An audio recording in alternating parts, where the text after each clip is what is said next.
Cyber4Security, guiding global collaborations and partnerships essential for ensuring a safe and secure cyberspace.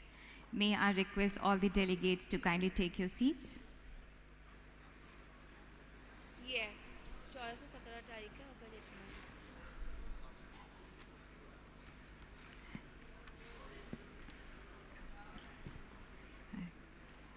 It's a privilege to have amongst us an eminent panel of experts for this session, and my pleasure to introduce them to you.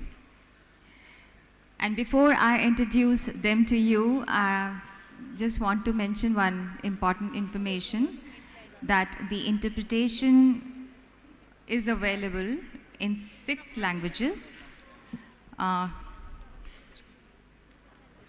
7 languages rather, Russian, Spanish, French, Arabic, Hindi, English, Chinese. So the delegates who needs interpretation can have the headphone on or ask for the headphone.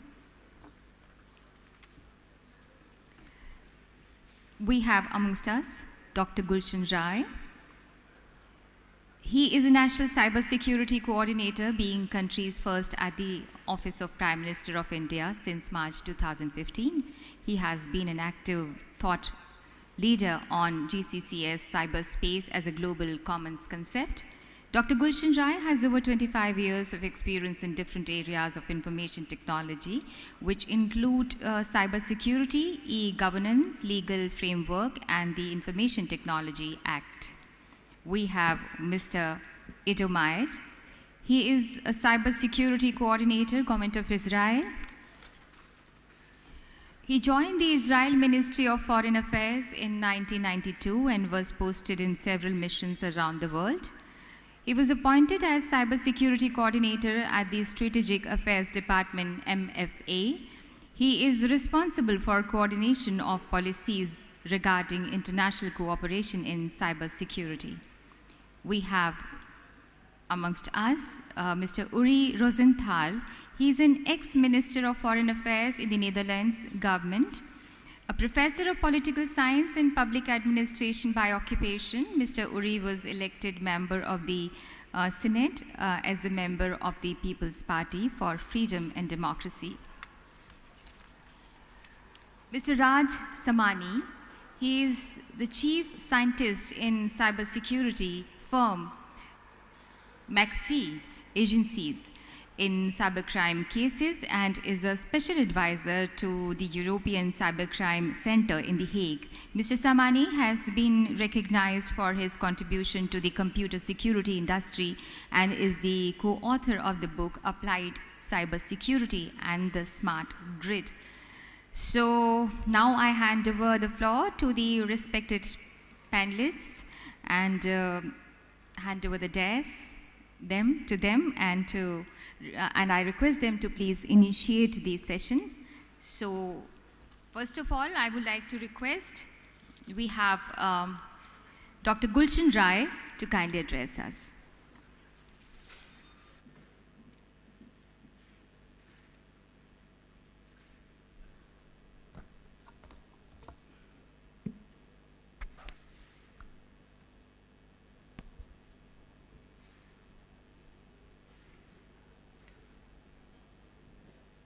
My distinguished panelists, distinguished delegates, friends, good morning to all of you. It's really a pleasure and an opportunity to come here and present our views, more so sharing the dice with the distinguished delegates. I remember Dr. Uri Rosenthal called me in his office in April 2016, where he said that India should organize this conference. And that's the journey for the conference started. Friends, the Honorable Prime Minister yesterday said that this conference is being simultaneously seen, read, and watched in more than 100 countries. That's the power of internet, which has brought all of us Together, we can write, we can watch, we can edit, and that's the power of the internet which we are having it. Along the benefits of the internet and the information communication technologies, there are some bad effects also. The entire ICT infrastructure is under increasingly attacks. You connect any system on internet and you can immediately see that number of attempts are being made on your system to breach it.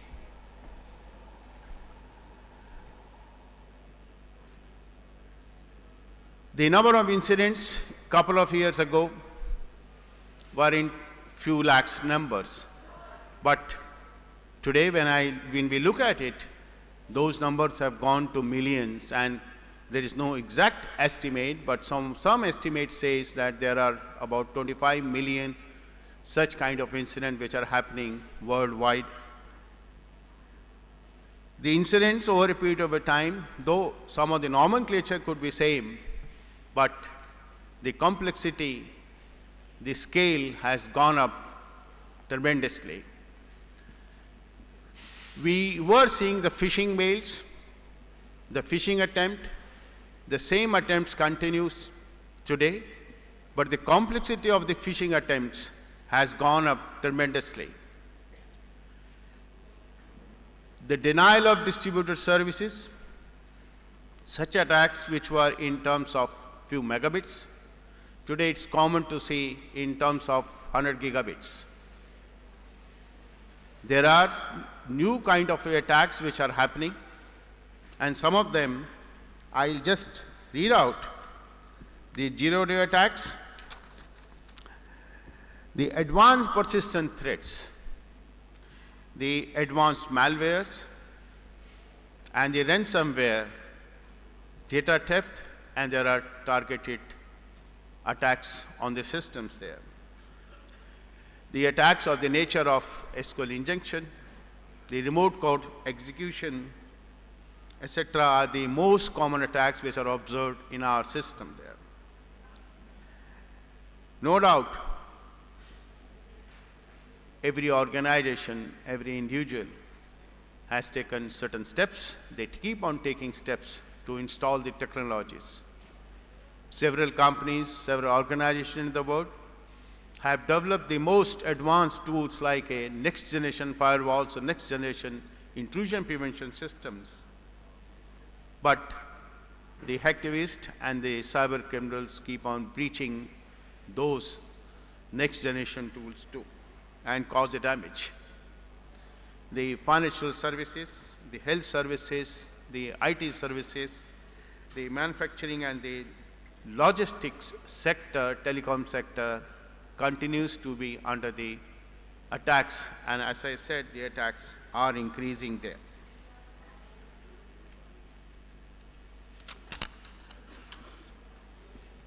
Friends, about a decade ago, the number of incidents, or rather these incidents were largely seen from individual. They were more isolated instances there, but today most of the incidents which we see, they are back on the back. There is some organized groups, organized criminals, they are heavily funded. Those kind of systems we have seen there. The criminals are also using the same internet which everyone is using for their productive purposes, and they exploit those internet facilities to bring more and more damage to the systems there. The recent incident of WannaCry, BetaCry is an example where 100-odd countries were impacted, causing a loss, huge loss into the system there. Some of the organizations came to the grinding halt as a result of those attacks there. We keep on listening and we keep on seeing in the media attributing those attacks to one group or the other groups there. But the real fact is, no one has been able to pinpoint exactly from where those attacks comes there. The command and control servers are located deeply. The information is hosted and shared on the dark nets and dark webs, and such information is picked up by someone else.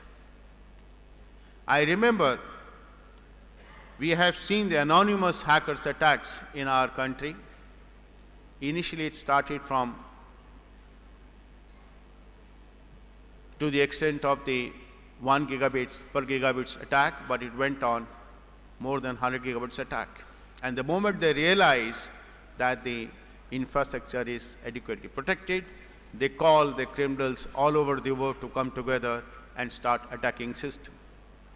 So criminal gangs is organized, is funded there, and they are taking full advantage. As a result, the underground cyber economy is very strong and is growing there. The Honorable Prime Minister yesterday said that the technologies like artificial intelligence, machine learning, IoT devices are going to play a lead role in the coming years. World over, the countries are focusing to develop these technologies, but these technologies have a dual role, a double-edged kind of a role there. While they bring benefit, they help the people to secure their system by predicting the fault or predicting the vulnerabilities. They also help the cyber criminals and the perpetrators, adversaries, giving information about the vulnerabilities and making their task much easier.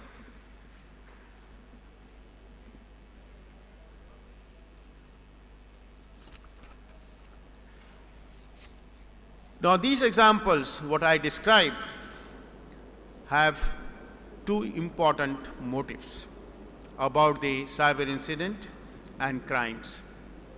First, many of the most famous incident and data breaches are well interconnected and remain shrouded under the carpet.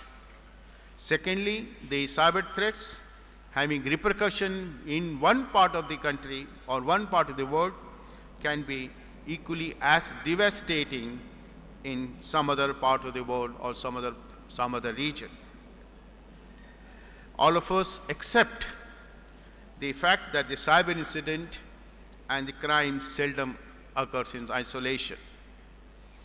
My experience says that any crime which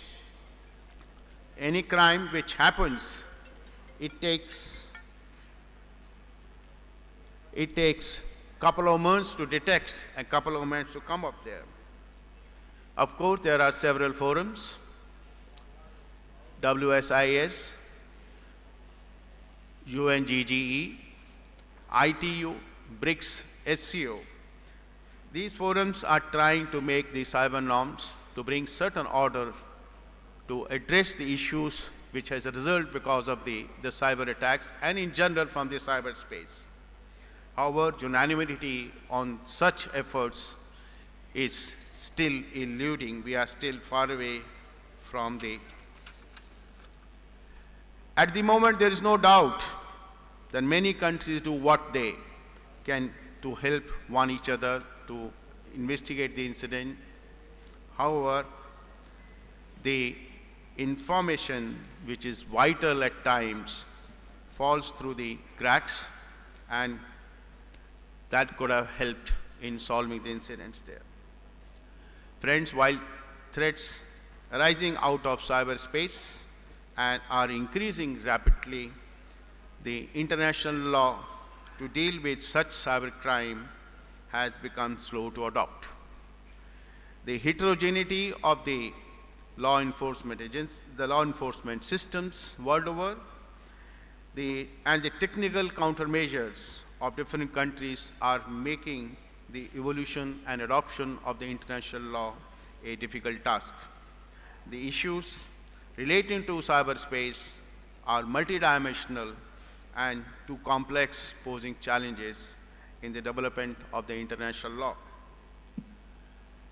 Addressing the cybersecurity challenges requires a common vision of the international community to deal with the issue by fostering international cooperation.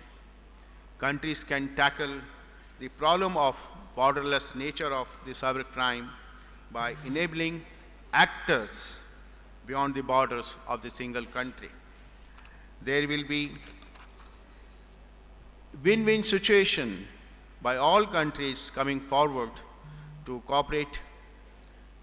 It is thus important for the international community to establish a comprehensive regime for various types of regime for addressing various types of cyber threats through the mechanism and framework of international cooperation. Such cooperation can function as a catalyst for evolving the international legal framework.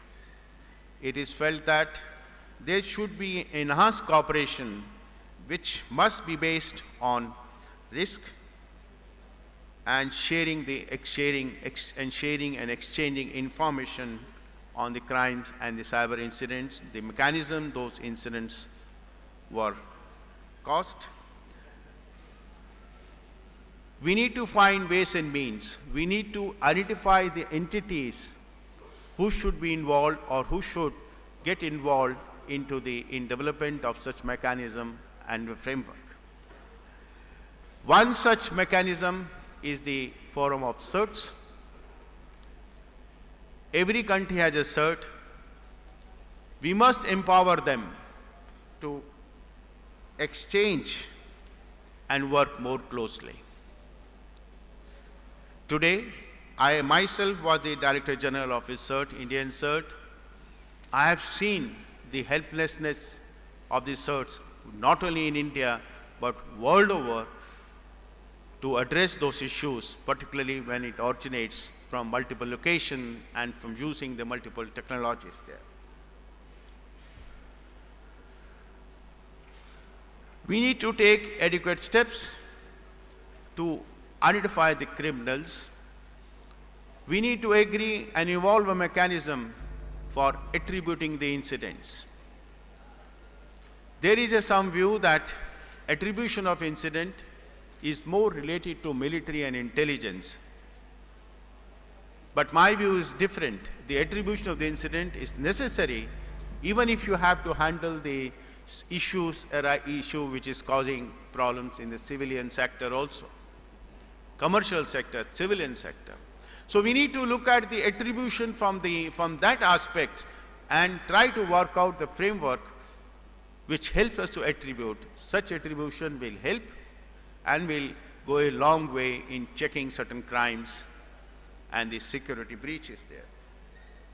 The bilateral and multilateral agreements are the need of the day among various nations and geographies. Friends, cybersecurity is a game of cooperation. The underlying idea is the trust. Trust is needed not only among the different devices which are connected, interconnected. The trust is needed in every work, every process we do to secure our system.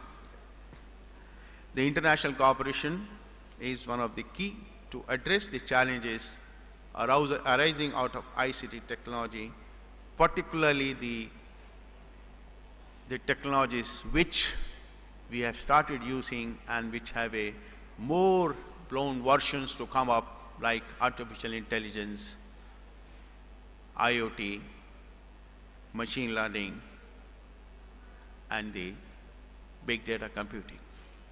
Thank you very much.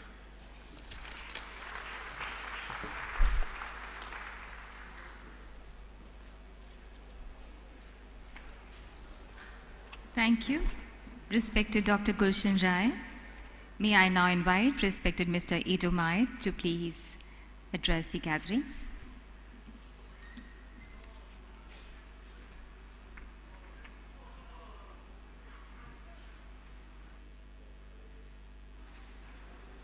Can you hear me? Yes. Good morning. Shalom. Distinguished delegates, ladies and gentlemen, it's great to be here this morning and address you on these important topics. Cross-border collaboration in cyber is currently quite difficult, complicated, and therefore leaves much to be desired. However, it is clear that by working together, we can defend more effectively. Prime Minister Benjamin Netanyahu recently said, it's important to have cooperation between some governments, especially like-minded governments. The more we work together, the stronger and safer we will become. Let me give you some thoughts about the Israeli experience and how we strive to increase our contribution to global cyber resilience. Israel's cyber capabilities are to a large extent the result of its unique global position, being at the forefront of the fight against terrorism and regional instability, but also at the cutting edge of advancing technological development.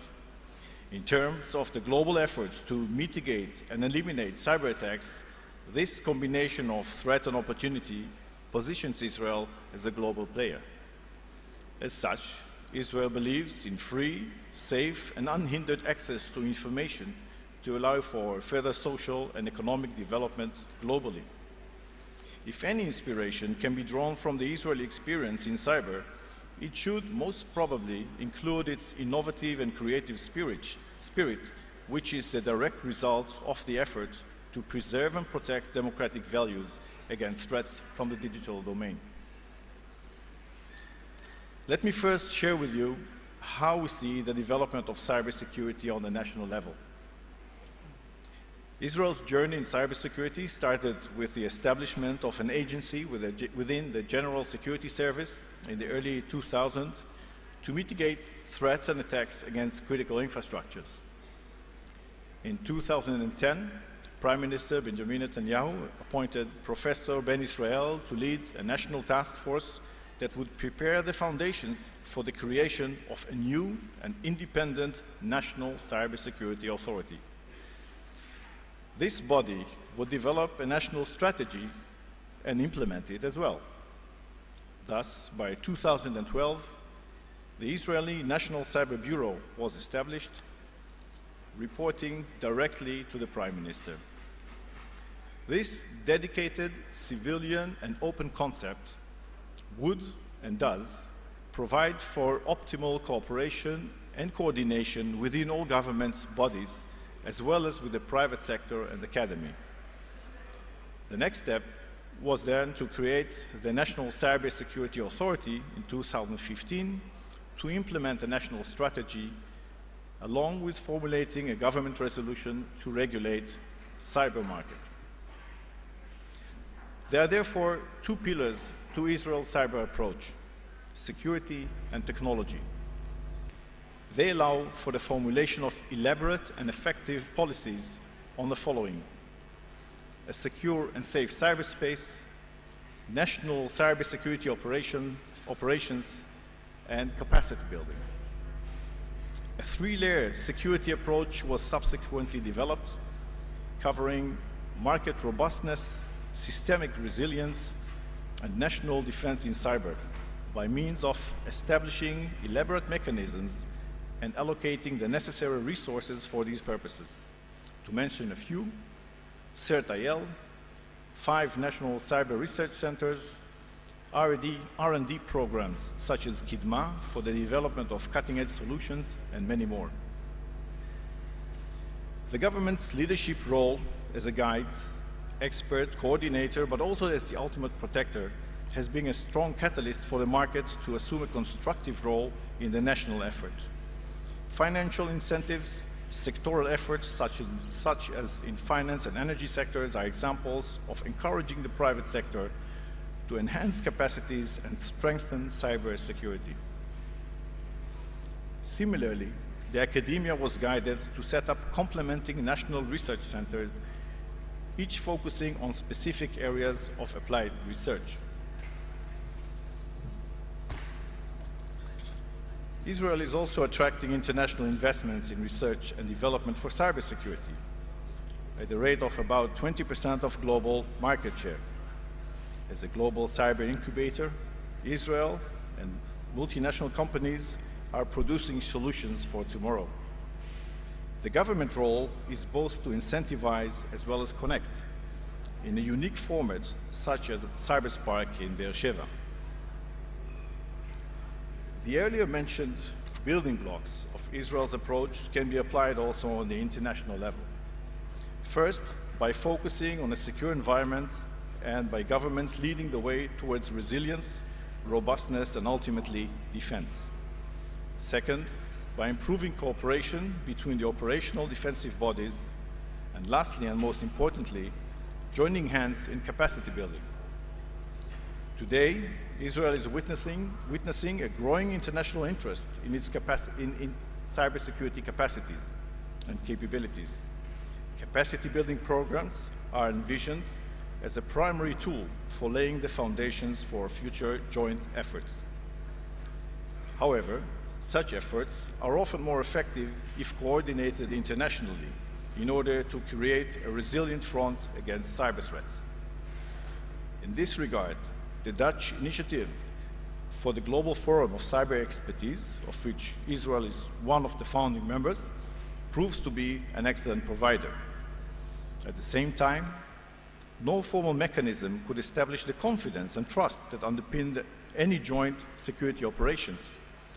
Current international efforts, such as the confidence-building measures resolution taken last year by the OSCE, are still important examples for advancing practical cooperation among states. Israel is seeking to contribute to the international work that is being developed through international and regional global organizations. Following the development of the OSCE CBM process as a Mediterranean partner, working with the Organization of American States and the Bank for Intercooperation and Development in America and through the United Nations. In addition to this role, Israel is involved in a group of governmental experts within the United Nations, sharing its views on how international law should be applied in cyberspace. Let me conclude by pointing to the importance of a multi-player approach where all relevant stakeholders need to recognize their responsibilities, roles, and contribution to a safe digital domain. The challenges ahead require global cooperation based on shared values. Let us use this important event and progress together. Thank you.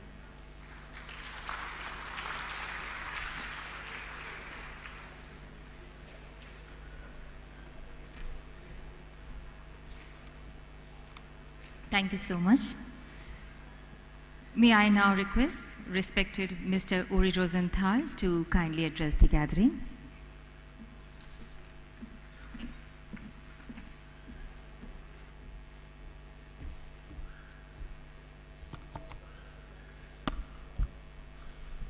Distinguished guests, ladies and gentlemen, I'm very honored to have a role in this panel on Cyber4Security as both the special envoy for cyber policies of the Netherlands and a special advisor representative to the global conference, also known as the London Process. I'm proud to see how the global conference on cyberspace has gone all the way from London via Budapest and Seoul and The Hague, my country, to Delhi. And on this path, if not roadmap, the various stakeholders have invariably cherished the need for an open, free, safe and secure cyberspace for the sake of economic growth and social development. Ladies and gentlemen, viewing cyber through a security lens makes obvious sense these days. The rising tensions in the cyber domain are more and more tangible, and it is a matter of serious concern. We shouldn't ignore the risks present. But, on the other hand, it's also important to underscore that cyberspace has proven to be a powerful force for the good. In many countries around the world, cyberspace has provided an innovative boost and brought impressive growth and helped us on the road to sustainable development. Conservative estimates have it that today we can predict a growth in global trade in years to come, which will be more than 50% internet connected. And in my country, for instance, the Netherlands, the digital world is now more important to the economy than Amsterdam Schiphol Airport and the Port of Rotterdam combined. So to say, bits and bytes have come to outweigh Boeings and boats. But, of course, there are those downsides, as we all know today. First, growing digital dependency creates new vulnerabilities and risks. And we are not only talking about criminals who prey on our citizens and companies, but we are also talking about hostile states that use cyber operations for espionage, intellectual theft, disinformation, and military gain. The gains of cyberspace are, that's the second point, not equally distributed. With 60% of the world population still having no access to the internet, there is a huge global connectivity gap. Cyber for all, yes indeed, but there is much to do. Third, freedom online is under threat. So tells us, for instance, the most recent Freedom on the Net report. An increasing number of governments is censoring information. New legislation to improve surveillance and control over the internet as part of a tendency towards a surveillance state is a growing concern.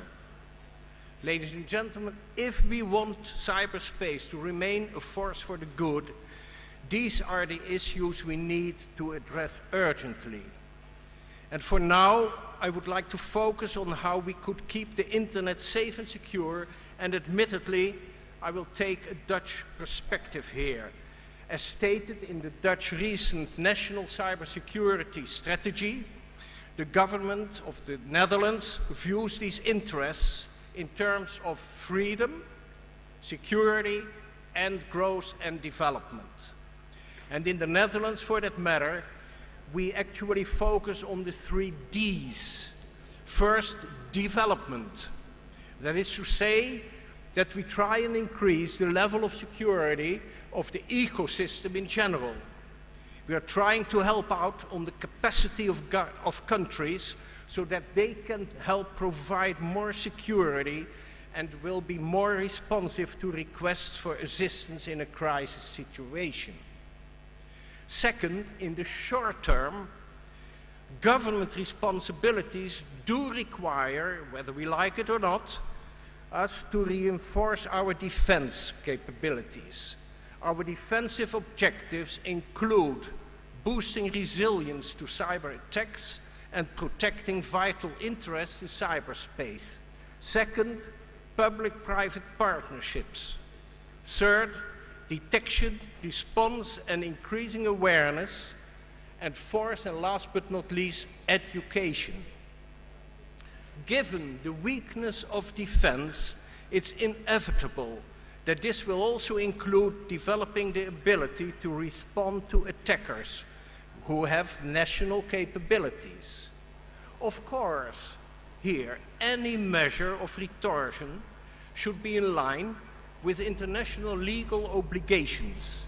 The point, however, is to help dissuade them from attacking in the first place. And all this will be based on following the principle of restraint. The third D is a D of the long term. The best way to reach a structural solution to security issues at hand is to pursue diplomacy in order to try and negotiate our way out. And this should be done by trying to reach more solid and more broadly accepted agreement on norms and principles of responsible state behavior and clarifying further how international law applies to ICT, as already mentioned by my Israeli colleague. It is clear that this needs to be done in a wider and inclusive group of countries.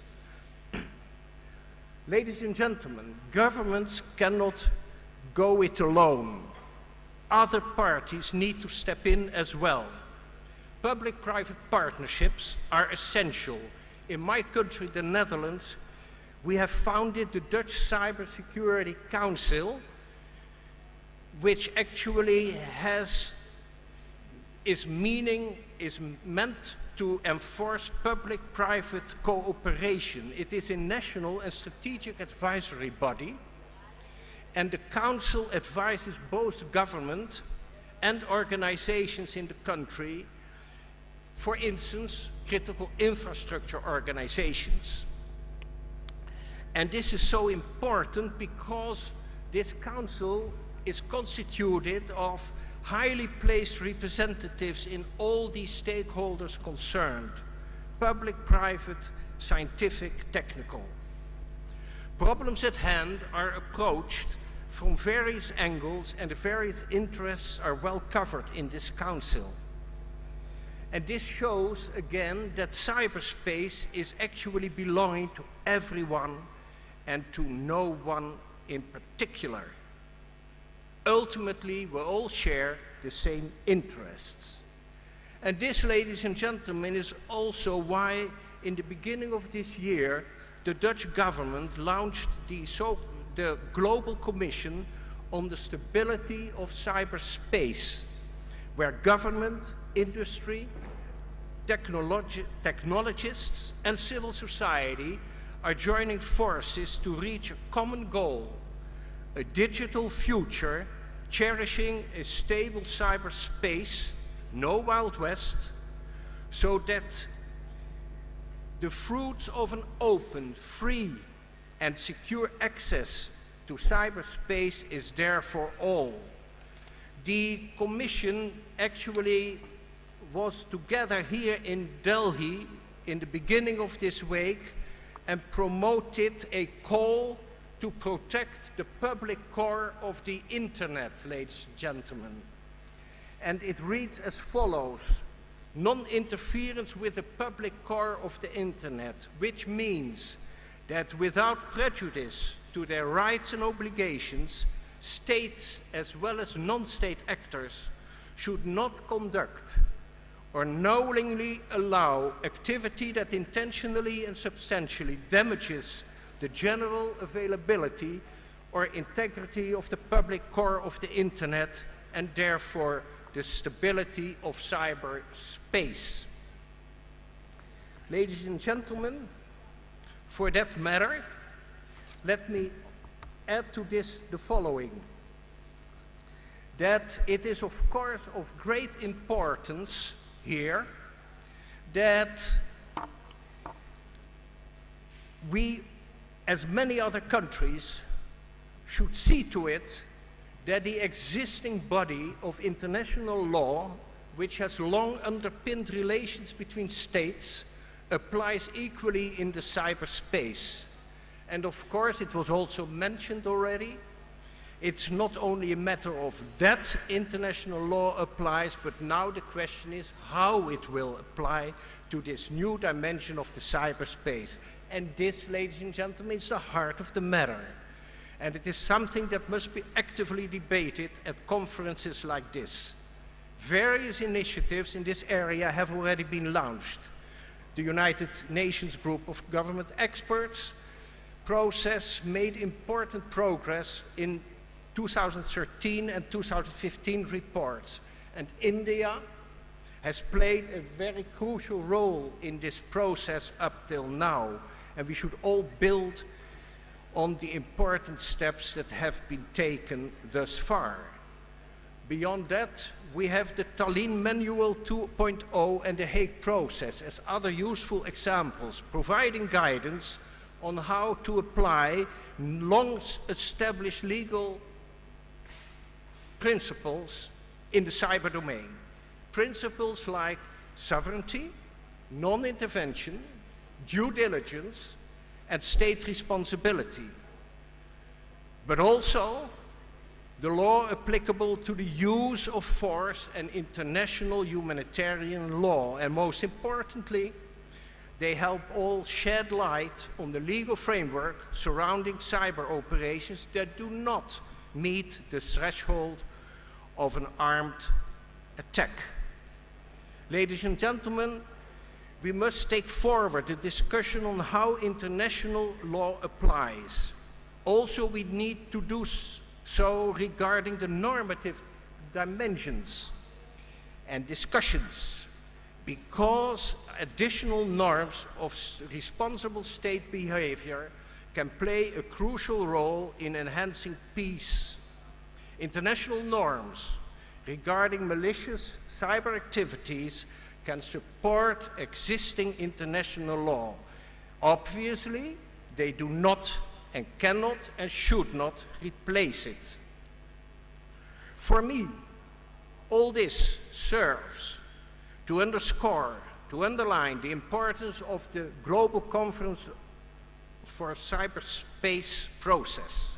And that is why it is so important that this conference is working to move the discussion forward with all stakeholders involved, nation states, the tech community, companies, non-governmental organizations, academics, and with the help of our own cyber technology, the end users. Together we will have to take the next steps in the so-called multi-stakeholder approach. And as Mr. Gulsanrai, Dr. Gulsanrai knows it, we both avoid the word model here. We don't want to talk ideology, we talk very effective measures to the good. Ladies and gentlemen,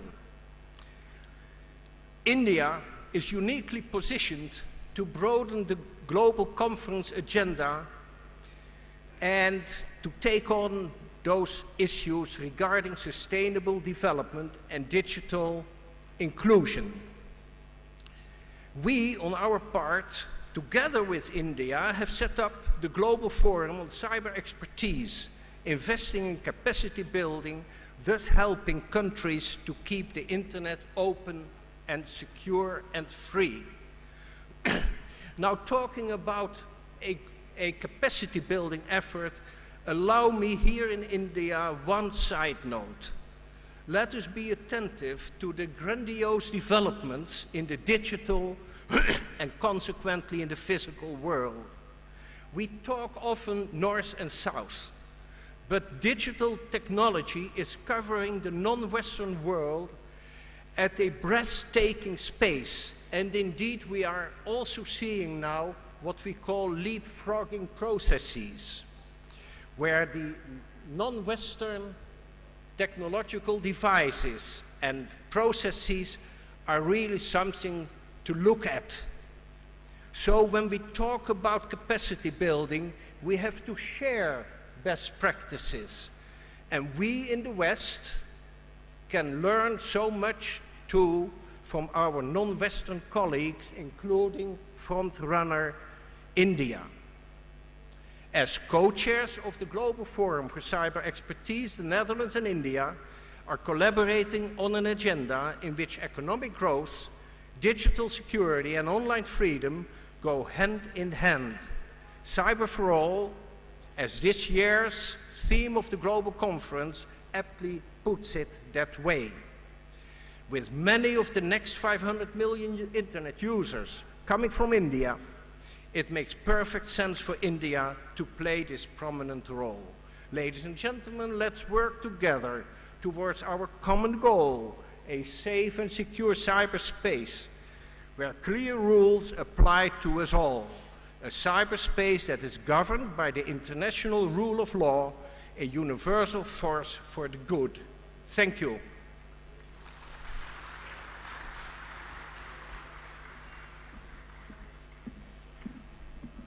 Thank you so much, Mr. Uri Rosenthal. Now, may I request respected Mr. Raj Samani to kindly share your views with us.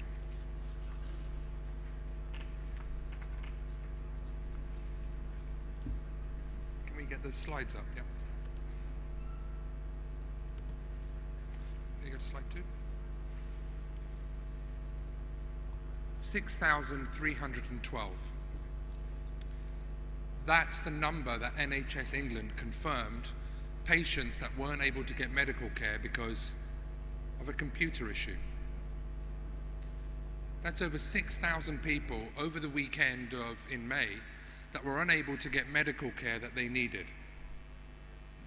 And to be honest, I could stand up here and I could talk about WannaCry, or I could talk about the attacks in Eastern Europe in which emails started a chain of events that resulted in an entire nation being plunged into darkness. We talk about cybersecurity, we talk about capacity planning, we talk a lot about these things, and quite frankly, while we talk, Rome is burning.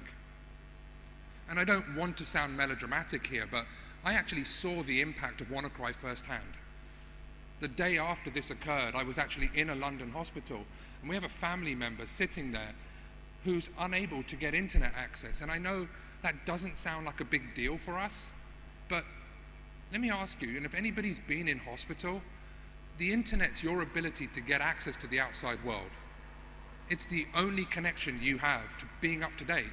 And in 3 days, I saw the impact that not being connected had on their lives. Somebody that was looking forward to getting procedures, somebody that was comfortable, actually their mood changed completely, and in 3 days, they didn't want to continue with any treatment. This is the reality of the world that we live in. The reality in which a 12-year-old child can get onto the dark web, order drugs, hire a hitman, or even buy stolen credit cards.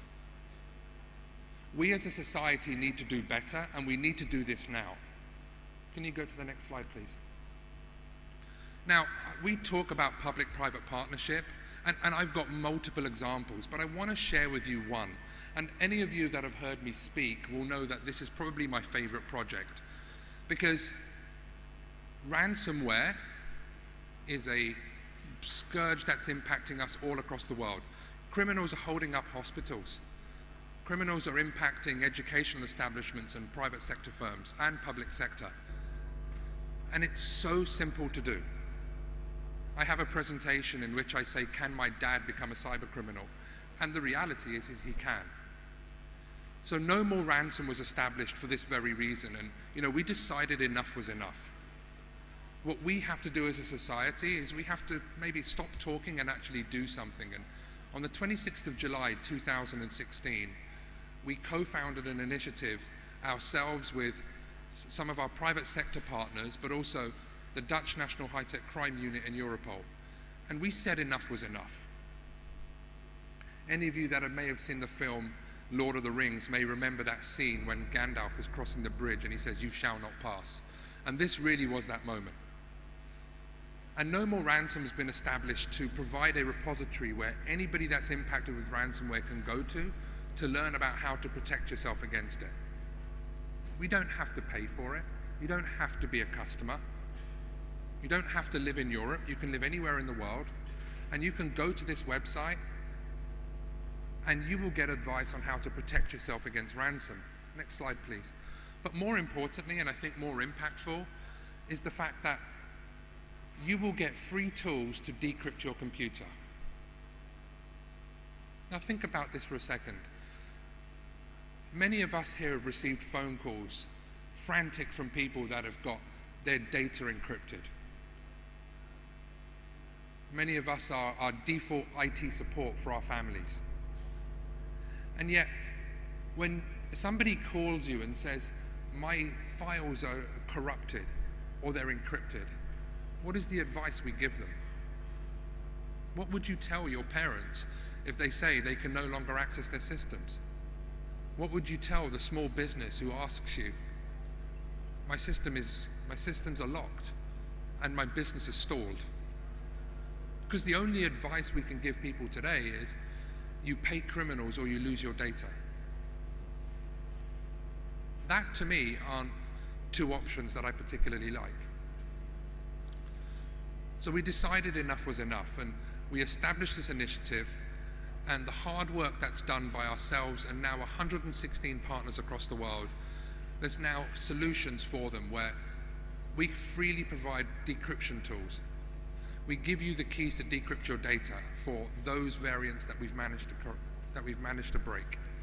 Now, not every single one of them are covered, and we accept that. But in 1 year, we've successfully decrypted 30,000 computers, impacting criminals by $9.5 million US, and we've made zero revenue from this. Here you have private sector firms, ourselves, the likes I know Symantec are here, all of these major firms across the world who've said, you know, we're going to put revenue to one side and do what we feel is necessary. You've got law enforcement participation from all across the world, and we're directly impacting the return on investment that criminals have. Because today, cybercrime is the only crime that has a help desk. It's the only crime in which low risk equals high reward. I mean, criminals today believe that they can get away with it. We did a project recently in which we contacted individuals behind ransomware, and we asked them why they did it. We actually interviewed real criminals, and they said, because I'm not going to get caught. One individual replied, I'm using this to buy a house. And by the way, he bought a house through ransomware. So we need to do something, and I think No More Ransom is one of the projects that I would like